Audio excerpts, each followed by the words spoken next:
from that payment security mechanism, we'll have, of course, have to contribute. We have similar payment security mechanisms in our country. For Solar Energy Corporation of India, SECI, we have put in place a payment security mechanism.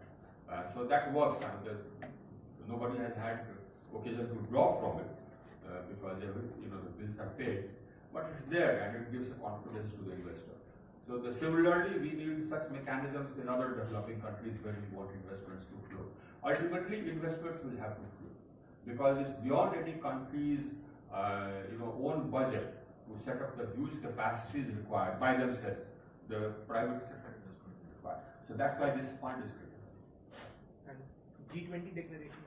And G20 declaration, as far as hydrogen is concerned, yes, we are setting up that center in Solar Alliance.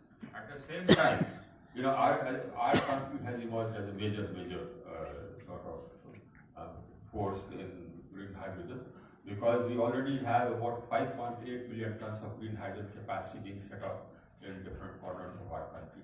Where that was natural because we have a huge renewable energy capacity. We are adding huge renewable energy capacity. So our the renewable energy sort of system is big, it's capable. So the ecosystem which we have makes the manufacturing of green hydrogen cheaper for us. We set up renewable energy capacity at the least cost in the world, $600,000 per megawatt. So the ecosystem, you already have this. Now the International Solar Alliance is also setting up a center on this. Ajay, you will add. So the center has already been set up. You can go and visit the site. It has information, it has links to almost every country of the world, what they're doing in hydrogen. Remember, this is something all of us are learning together. But the second part is of training, because ultimately you need people who can set up. So certified training is something that is being done through the center. We have had one such training at the African Green Hydrogen Association meeting. We are having a second one on the 17th of November.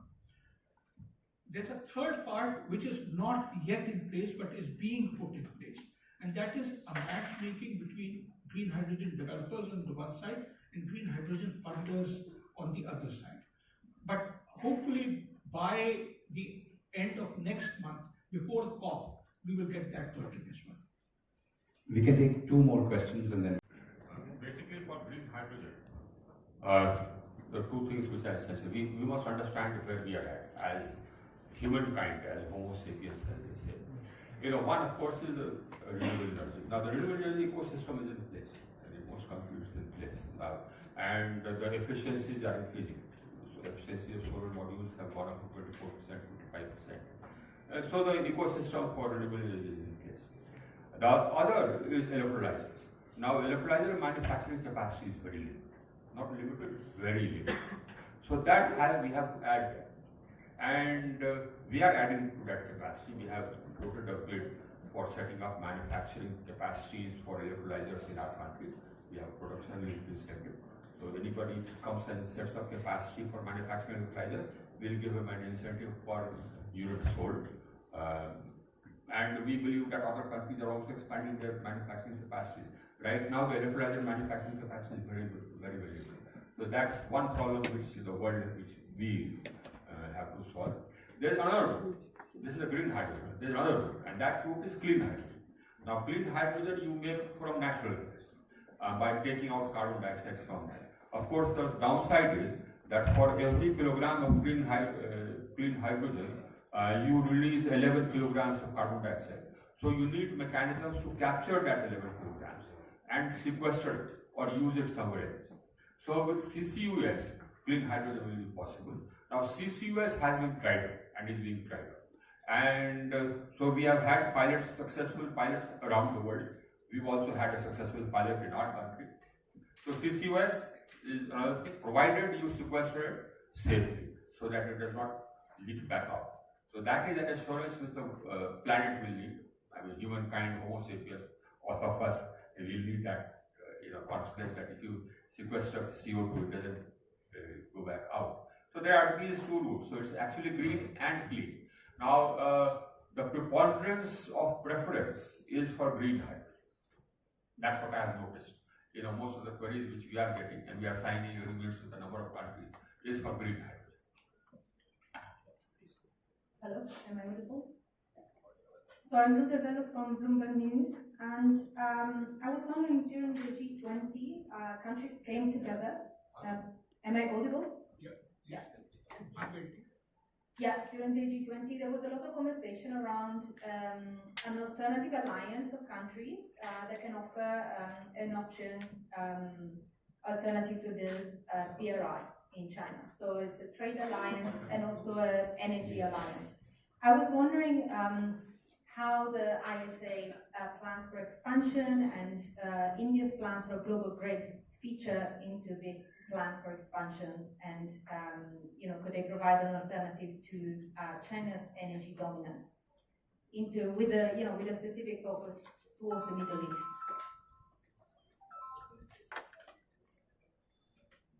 Okay. Now, the supply chain came to center stage during COVID. You had a disruption of supply chain. You had an energy crisis, and the disruption was huge. Now that made the world sit up and start talking about the resilience of supply chains. So every international agreement you come across now, you talks about supply chains. Now we also felt that problem. What we are doing is that we are adding manufacturing capacity. So the supply chain issue is across the spectrum of energy transition. We are talking about solar. The supply chain problem begins from polysilicon. Now 88% of polysilicon manufacturing capacity is in one country. China. 88% of the total world's capacity is in one country. You are talking about manufacturing of cells and modules from polysilicon. Again, 80% of that capacity is in one country. So we started adding volumes. We came out with a production-linked incentive bid for setting up manufacturing capacities from polysilicon to wafers to cells and modules, and those bids have been successful. Now, as of now, we have about 50,000 megawatts of manufacturing capacity under different stages. 40,000 megawatts of module manufacturing capacity already has been established. 25,000 from before, 15,000 has been added. By the end of 2030, we'll have about 100,000 megawatts of manufacturing capacity from polysilicon to modules. Out of that, the full cycle polysilicon to module will be about 50,000, and the remaining 50,000 would be cells and modules, wafer cells and modules. So we've already started emerging as an alternate, reliable alternate to China as far as cells and modules are concerned. Our exports from our country are near about $700 billion already this year, and it will go up to about $1.5 billion, etc. So we already started emerging as an alternative to that one country, and as we proceed, our manufacturing capacity will go up.